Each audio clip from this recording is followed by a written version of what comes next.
You're listening to probably the best fitness and nutrition podcast, where we give you the most important fitness and nutrition advice you will ever need to know.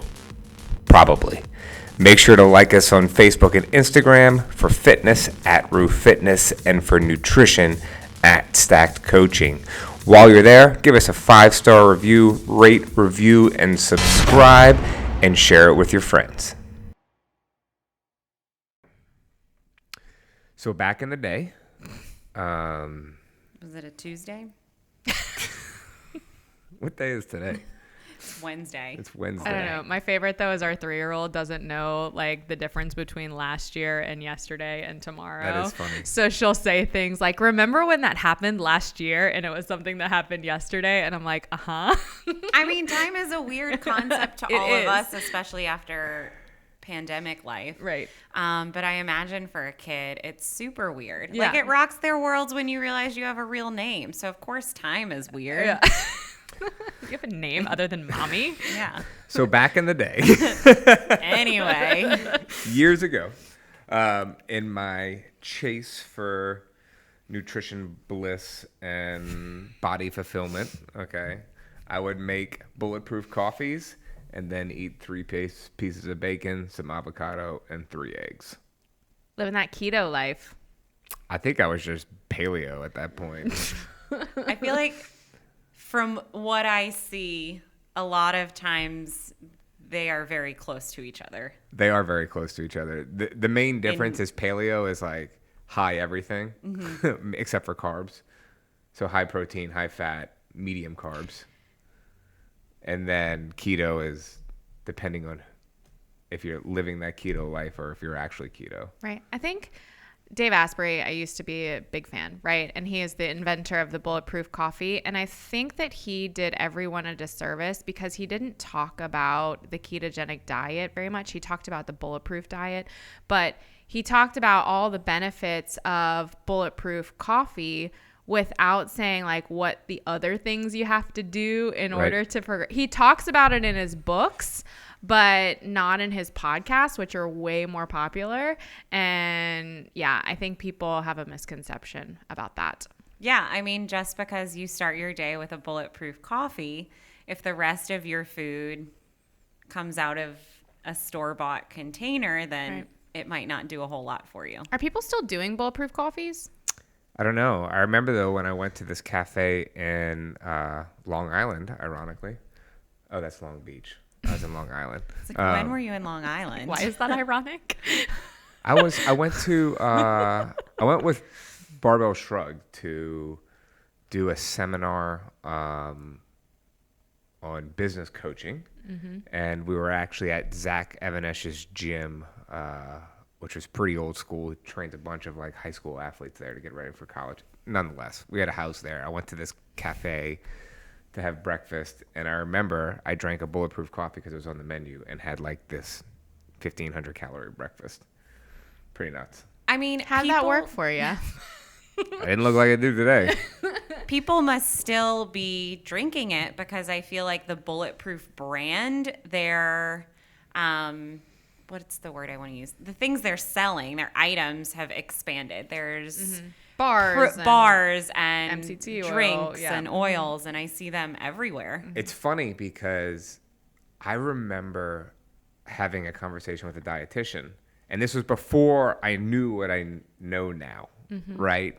And I was like every other person out there in terms of I listened to some podcasts, I read some blogs, and now I was going to tell this dietitian about what the best health and nutrition situation was. And she was like, "What? You're eating how much fat? Do you know how stupid that is?" And I'm like, "You don't know. You need to listen to this Bulletproof or Rob Wolf's whatever or this." And she was like, "Okay." Okay. Meanwhile, she looked super hot. She probably didn't argue with you either. She didn't was argue like, with me. Okay, She was believe like, what you want to believe. Move on. Smile there. and nod. And it's funny how like full circle we've come as a society with like what we believe. Like growing up, fat was the enemy. It was all low fat everything.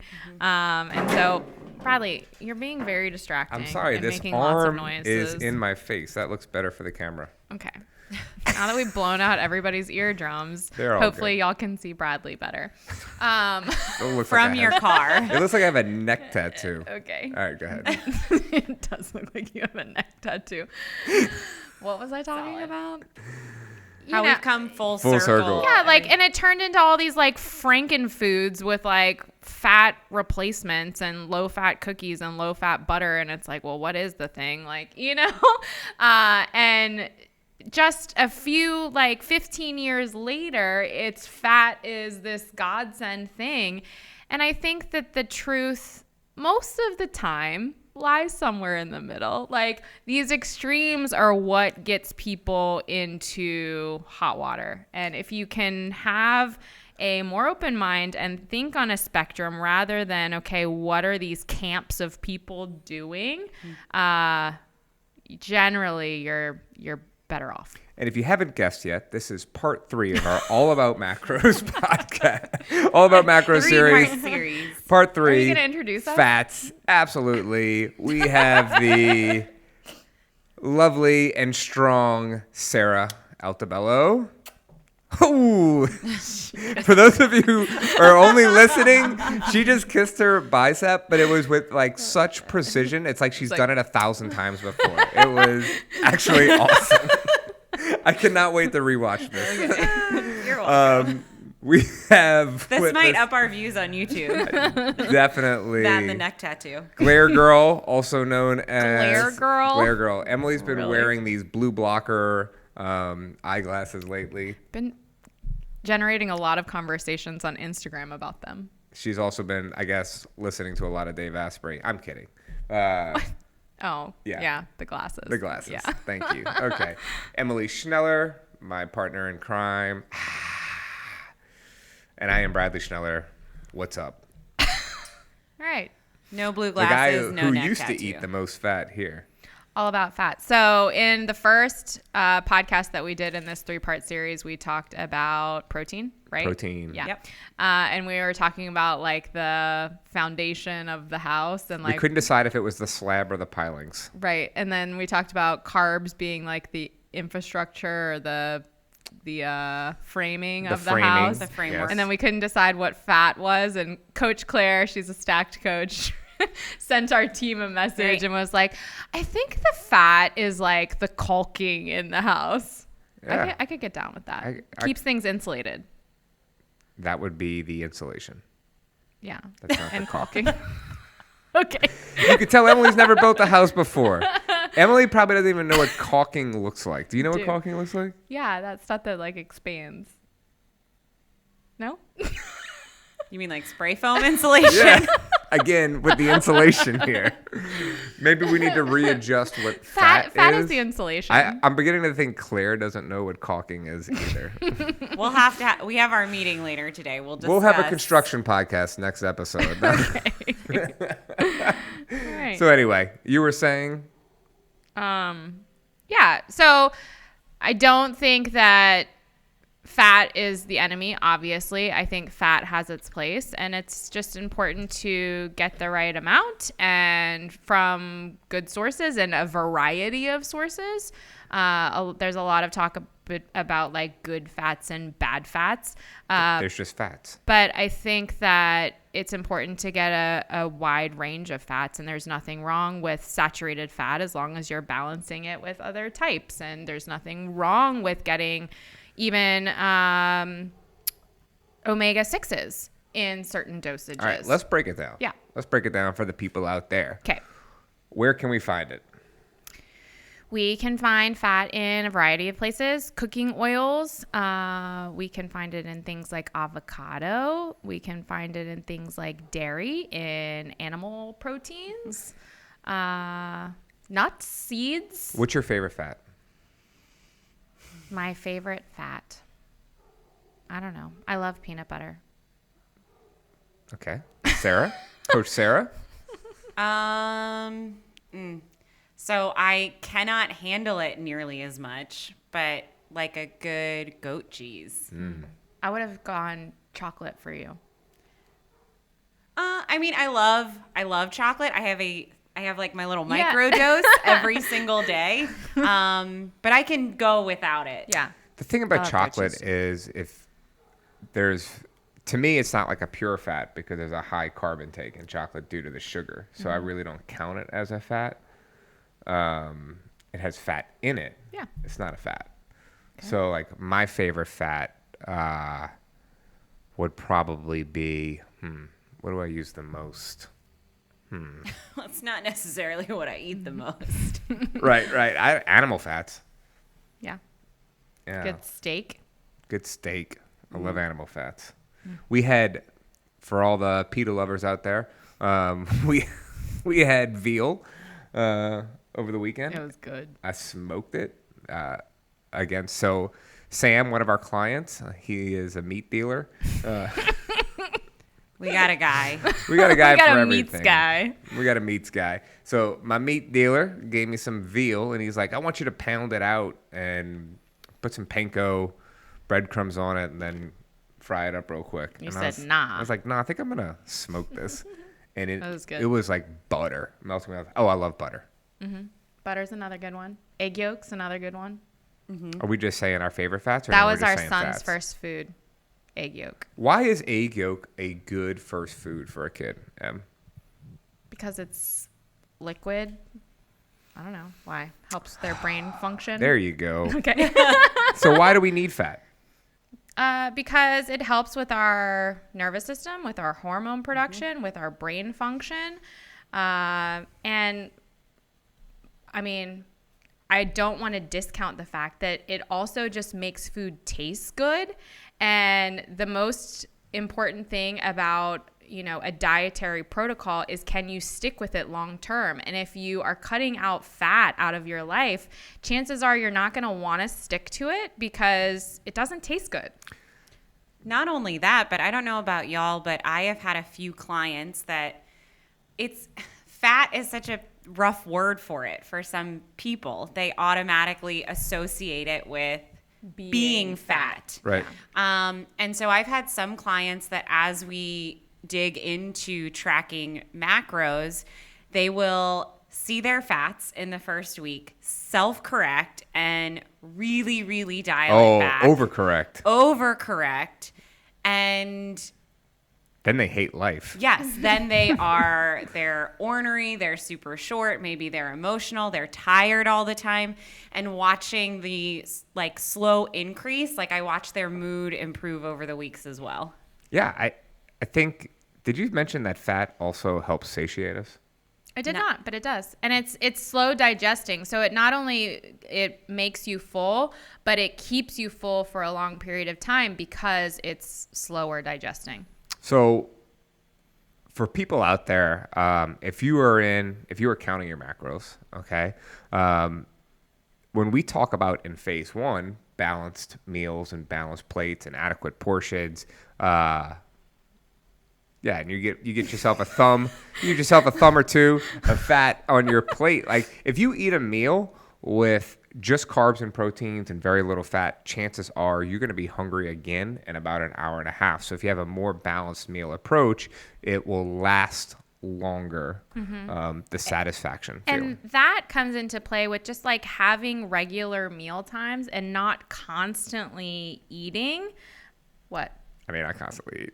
Well, you're a Hummer. But from a hormonal standpoint, your body is releasing hormones every time you eat. So it's good to have these regular meal times and eat a substantial amount of food so you're not just constantly putting out those hunger hormones. Yeah. Your body wants to know what to expect and when to expect it. Yes. What I just want to do a little anecdotal thing here. What's your fat intake per day? Mine's low right now. It's 45. Oh, that is They fucking knocked it low. down. That is low. What's yours? 70. Yeah. I'm freaking hungry all So the time. mine is 60, and so I want to explain what that is like for me in the Schneller household. Okay, so I get 60 fat grams out of 400 carbs on a high day, 250 on a low day, and 225 grams of protein. Emily, how many carbs do you normally eat a day? 215. And how many? 145. There you go, proteins. So this means that this chick over here gets infinitely more fat per meal than me. She is like at home at night, like slobbering peanut butter all over stuff. And I look at her with disgust. And it's the first like few It's not disgust, it's jealousy. It's jealousy. I say disgust. I mean jealousy. Like, I remember I would get so pissed off like when her fat content got up that high, because I'm looking at her and I'm like, you bitch. I'm like, this is not fair. And we should never compare ourselves to other people. Everybody's body is different. I like the way my body operates. Do as I say and not as I do. Right. I like the way my body operates, but I have major food jealousy over this girl over here. So it's tough. I'll say right now mine is low. I feel great, but it is a challenge from a planning perspective, especially when now my husband and I go shopping together, so I know what the options are for meals, but because he works from home and generally ends his day a little earlier than me, he's the one that starts dinner. Yeah. So I have to really plan it out in advance. Like yesterday we had some sirloin. So I had to account for that and the butter he was going to cook it in. And I had those leftovers today, but it's because I know we have tuna for dinner tonight. So I know that's going to be super lean. But it has presented not a bad challenge, just an interesting challenge to fit things. And all I really had to do was adjust portions. How was that adjustment period for Ryan, since he's cooking and like y'all working together as a team? And he's not counting macros. No. So like how has that worked for you all? Like, was there an adjustment period? How long did it take? It was just having that crucial conversation, and it didn't need to be a big deal because he already knew that this was important to me. And right. But it was just reinforcing the communication. So if he was going to do a recipe, letting me know ahead of time so I could make myself available to like measure the things as he was putting them in. Like, he didn't have to worry about it, but us like working as a team and just communicating when things were going to happen made life super easy. Yeah. And so, I mean, for Emily and I, we both count macros. Her fat content is high. I have a whole lot of fun making her desserts at the end of the day. He needs to make it an Instagram story like segment. He has so much fun. He'll be like, what do you have left? And I'll tell him, and he'll like make this thing for me, and I'm like always surprised. But he has so much fun doing it. I do have a lot of fun doing it. And so whenever you see a picture of Emily's plate and some gorgeous looking dessert that fits her profile, I get pissed because I'm like, people think you made that. I spent all the time making this. You just enjoyed eating it. So anyway, for those of you listening, that's me. I'm taking the credit right here. But to get back to it, so Emily and I are kind of like teamed up in how we eat. What advice would you give to our listeners that maybe have one person that is following a specific plan and their spouse, living partner, whoever, is not necessarily on a similar type plan? The biggest thing is communication, like I said. So, and then on my end, I think it's been really important to me to then make sure that I go out of my way to show my appreciation for those things, because it just reinforces the habits with us. So when we sit down, if he realizes there's something in the meal he didn't tell me about, or an oil or something, and he lets me know, thank you so much. And then I think it was something I had to practice that a lot of people struggle with. And that's, we've talked about it before. We eat the same meals. However, if you look at my snacks versus his snacks, it's very different. And so I think just communicating about like what your expectations are of each other, because I think it would have been really tough on us if I had said, we had to find the balance, and he had to be okay with some things and I had to be okay with some things. Even though it was a priority for me, him going out of his way to be helpful, I needed to understand that was also not his goal. So he wants to keep ice cream in the house. Okay, like you help me in so many other ways. I need to not let that ice cream derail me. Yeah, so in terms of, I'm going to give a little fat advice out here. No, in terms of dessert. So Sarah can't eat the ice cream. All right. A lot of times people just want to enjoy something with their significant other that may or may not be planned. And I promise we're going to nerd out on some fat here in a second. I just want to throw this out there. Yasso bars. Greek yogurt bars. They're Greek good. yogurt bars. The sea salt kids are caramel obsessed. has 19 carbs, like 3 to 5 grams of protein, and a half a gram of fat. So for those of you who might have different fat restrictions than your significant other, there you go. Yeah, and Bradley Boom. and I both had ice cream last night, and we had different kinds of ice cream. I had full fat ice cream from Creole Creamery, Shout out, Lauren. and you had like a non-dairy, low-fat. Aw. Or like last night. What did I do with mine though? What did I do with my What did my you do? non-dairy You put- low-fat Oh, ice cream? you put Kodiak cake like Teddy grams on it. Bear bites in it. Yeah. And So then he was I- like, "You should be jealous." I have those, and those totally satisfy my sweet tooth. And if he's eating gummy bears, and I'm like, I could go for a bite of something sweet, I have that. I know I'd posted a photo with our group. There was one Saturday morning. He was going out to get coffee. He was going to Gracious. He said, "Do you want anything other than coffee? Like, I'm going to get some pastries for dessert." I was like, I thought about it because no food is bad food. I was like, I could make this work. And then I was like, nah, I want to save flexibility for later in the day. It's a Saturday. So while he was gone, I busted out the dark chocolate Kodiak pancake mix, and I made dark chocolate pancakes with like fruit and this like sweet protein drizzle, and I was totally satisfied. It felt really indulgent. We still ate together. Yeah. Sometimes I get really annoyed with myself when I will go like for a quick little treat midday. And I'm like, man, if I would have saved just that particular count, I could have had so much food later. Oh my gosh. Yeah. You Anyway. and your 5 dinners. Anyway, so Emily, let's I mean, nerd. I have a bagel every night, so I can't talk. Let's nerd out on some fat. All right. What types of fat is best? What type of fat is best? There is no best. All right. There we go. It's good There to you have it, get a guys. mix. It That's a depends. wrap. Peace out. Okay, so types of fat. You have saturated fat, which is typically solid at room temperature. It's things like coconut oil. It's things like animal fat. It's things like butter. Okay, saturated fat. And saturated fat is not bad in certain doses, right? And then you have unsaturated fat. Then that gets broken into different categories. So you've heard like monounsaturated fat, polyunsaturated fat. And what we're talking about there is literally differences in the chemical structure. So saturated fat is more stable because of the carbon structure of the molecule. So it's actually better to cook with because it's more stable from a heat perspective. People talk about cooking with olive oil all the time. Well, that's a unsaturated, well, it's a mixture, but it's an unsaturated fat. So it's much better as a drizzling oil than as a cooking oil. Yeah. Like so in a salad high dressing heat or oils something. would be good, like ghee, Yeah. animal fat, Coconut oil.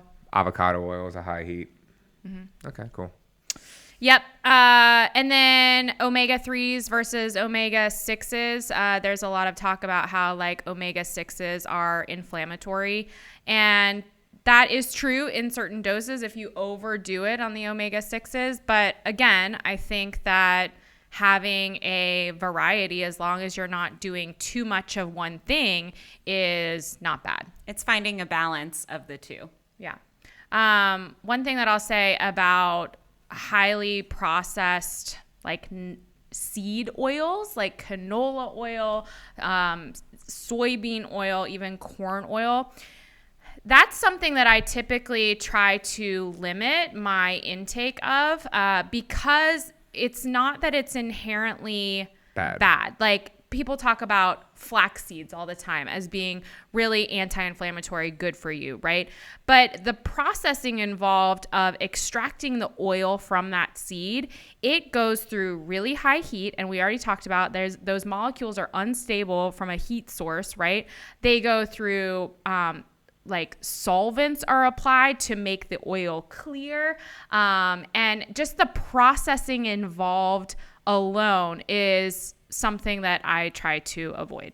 What about rancidity? Yeah, they also are more able to become rancid, like go bad. We found that out with fish oil.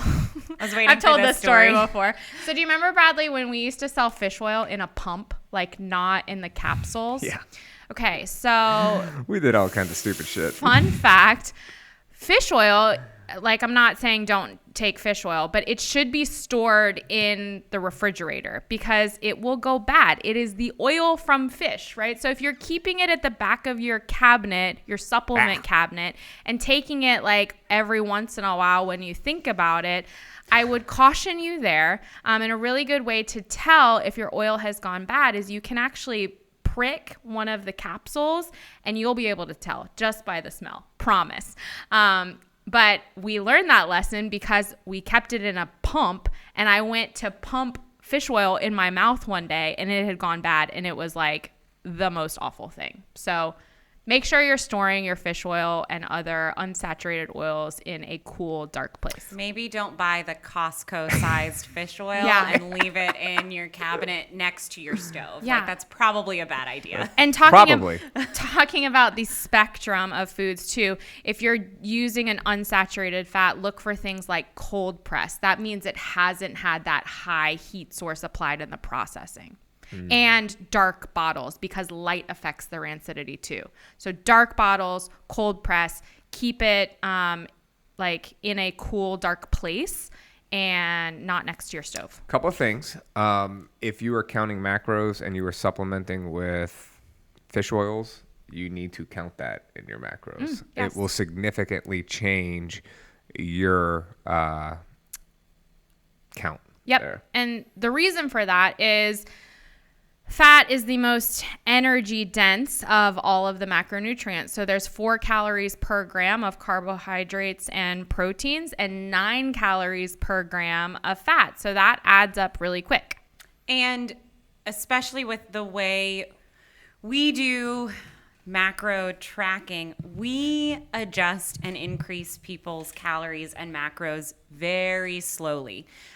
So if you are not accounting for fats through fish oil, through the oils you're cooking with, you're losing a lot of calories. And when your calories might shift by 20 over the course of a week, that adds up. That's 2 grams of fat. Right. Right. The other thing I'll say is it's a little bit tricky sometimes to eyeball the amount of fat, like especially when we're talking about hand portions and measuring your fat in the size of your thumb. Like if you're eating a piece of cheese, that's easy to see. But if you are looking at your plate and it's like chicken and vegetables, well, you've got to account for the cooking oil that was used to cook those things. So just keep in mind that sometimes it's invisible on your plate. Speaking of cooking oils and counting and measuring, can we give a tip to our listeners for people out there that, because we look at people's trackers all day, we can look at journals, diaries, all that stuff. And when we don't see any oils or miscellaneous fats in your journal, something's wrong there because y'all are cooking with some type of fat. Like you kind of have to. Yeah, this is one. So I've noticed that in people's logs before, and I'll bring it up and I'll be like, I don't see any cooking oils. Like, tell me about that. And they're like, oh yeah, I'm using the spray Pam or whatever. And it says 0 calories. And it says 0 calories. Nope. But y'all, if you look at the serving size on a spray can of Pam, it says like a 1/4 second of a spray. Like, how do you quantify that, right? I can't verbalize that for you, what that sounds like. So how can someone track that? You can put the can on your scale, turn the scale on. So the can is on there, but it says 0. Okay. Take the can off, spray, put the can back on the scale, and the negative number is the amount of oil that you have sprayed on your pan. Sweet. I like it. We do that with butter. Put the stick on. Same. Yeah, me too. I do that with all of them. Yeah, boom. Put the stick back on. I do that trick difference. all the time. What Game changer. do you think people need to supplement fish oil? It depends. Yeah. What would be a that good expert answer? It right? depends. What would be someone that would possibly be a candidate for fish oil supplementation? Potentially somebody that is like elderly and is looking for like cognitive benefits, somebody that doesn't eat a whole lot of fish, somebody that's like landlocked and not near the ocean or whatever, somebody that is a pescatarian and, you know, doesn't get a lot of fat from other like animal proteins and stuff like that. Cool. I love it. All right. Anything else to add? No, all macros matter. I love it. In terms of like the minimum dose, it should be at least 20% of total calories, your fat intake. So yes, there is such a thing as going too low on your fat. And that's kind of what Sarah was mentioning before about like her seeing people overcorrect, and that word fat, just like people think it makes you fat, so I'm going to overcorrect. But there are definite pitfalls to getting too low of fat. So you want to make sure it's at least 20% of total calories. So for those of you at home, to do some real quick and easy math on that, if you have 1,500 calories, okay, you're going to take 20% of that equals 300 divided by 9. 33.3 fat grams. That would be your floor. Yeah. And then spreading that out just to make you feel good, you want to get like at least 10 grams per meal of fat. Yeah. I'm going to give one more like tip before we go. And I think this is probably going to be the best tip that you hear of the day. Tips. So if you want to be quick, okay, and you're looking to, like, let's say you have broccoli, you're cooking some broccoli that's in a pan, and then you have some sweet potatoes in the air fryer, and you use the same, or for the most part, most fats equal the same, like servings equal. Like 1 gram of cooking oil equals 1 gram of fat. Yeah. So 9 calories. for the most part. Yeah. Probably. So so anyway, let's say you're measuring your oil and you used 5 grams of oil in the broccoli, and then you used 5 grams of oil in the sweet potatoes, and you're trying to just be quick about it. Well, let's say you put all those stuff together, you and your significant other eat half of the sweet potatoes and the broccoli, leaving half of the sweet potatoes in the pan. You both probably had half portions there, so you could take a quarter of that and you had 2.5 grams of fat, and you can plug that in as miscellaneous fat. Boom, boom, boom. That's just a quick tip. There are a lot of heads. That's just a quick exploding. tip. The wonderful world of exploring macros. So, all right, y'all. We hope you had a good time. It was probably the best part of your day, listening to probably the best fitness and nutrition podcast. Sarah and Emily and I are going to go work out. We hope you'll have a great day. Bye. Bye. Bye.